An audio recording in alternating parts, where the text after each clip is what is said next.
I wrote this book because I got tired of watching boys become men by accident.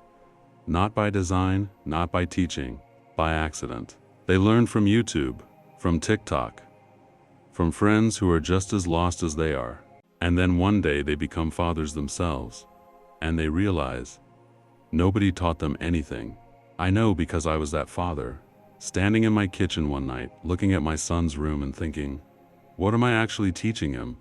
Am I teaching him how to be a man? Or am I just hoping he figures it out? That's when I started writing.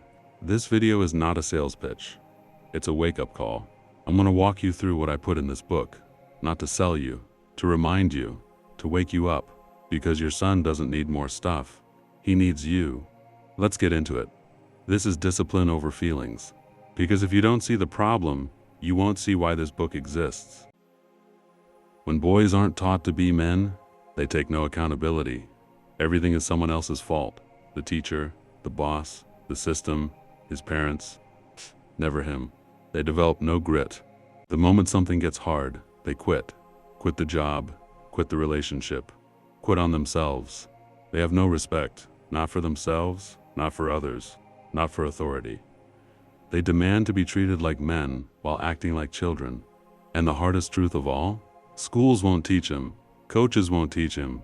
Screens will definitely not teach him. The only person who can teach him is you. But most fathers are guessing, doing what their father did, or doing the opposite. Either way, guessing. And guessing is not a plan. My son is not going to learn how to be a man from a video game, or a YouTuber, or his friends who are just as lost as he is. He's going to learn from me, by watching me, by listening to me, by the conversations I start and the silence I leave. That's why I wrote The Boy Code, because I needed a manual, something I could turn to when I didn't know what to say, and I figured, if I need it, other fathers do too. Before I get into the 50 lessons, let me give you the foundation. 5 principles. Everything else sits on top of these. First, accountability. A man owns his actions, his mistakes, his failures.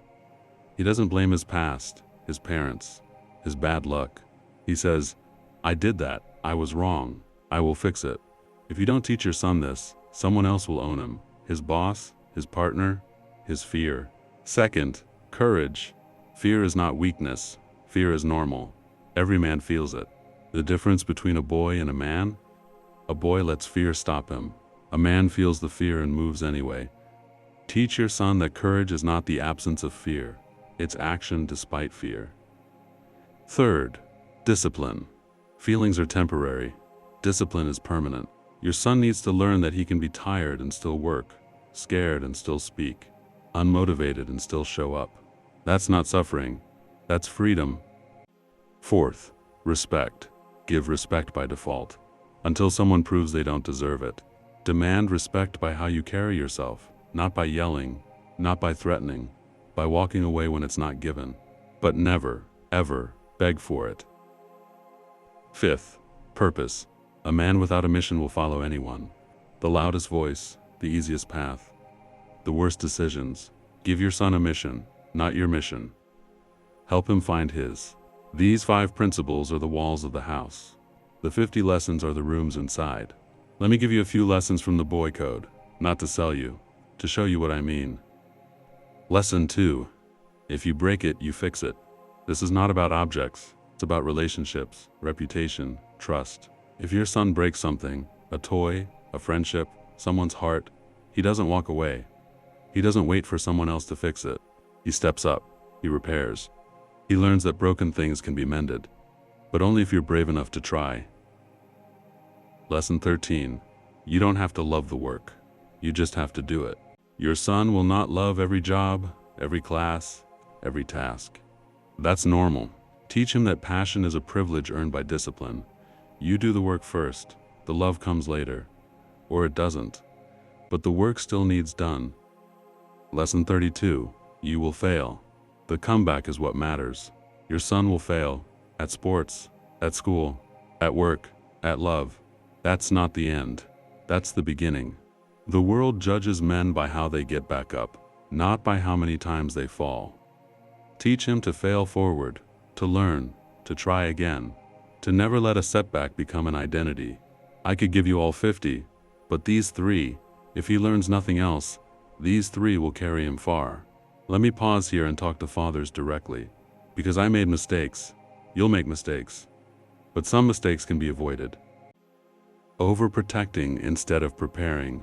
You think you're helping by shielding him from pain? You're not. You're robbing him of the lessons he needs. Prepare him for the world. Don't protect him from it. Mistake 2. Being a friend instead of a father.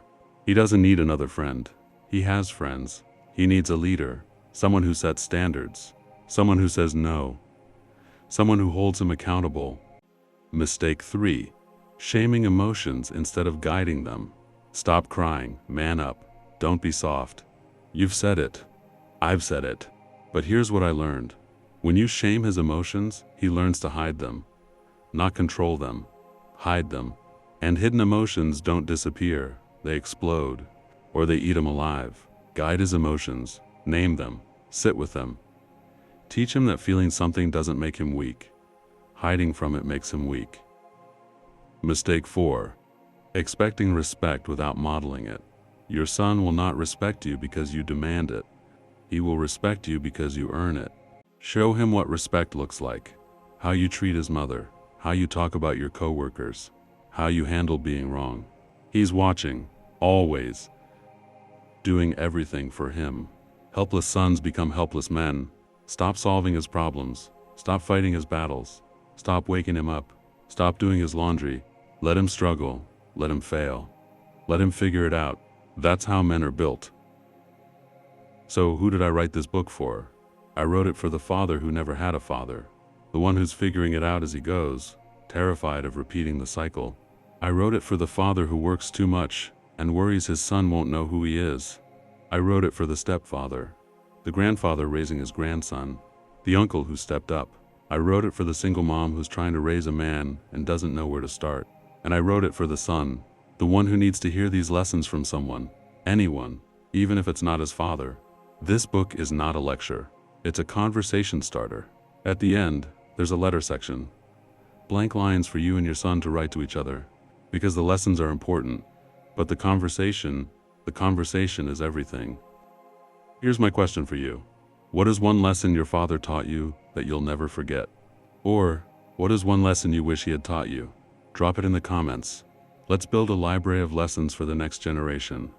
And if you want the 50 lessons I put in the boy code, if you want the letter section to write to your son, if you want something to hand him when you don't have the words, the link is in the description. This is not about selling a book. It's about saving a generation of boys who are becoming men by accident. Order one for you. Order one for a father you know. Order one for your son, and then sit down together. Read one lesson. Start one conversation. That's how men are made. Don't forget to subscribe, like, comment, and share. Wake up to reality.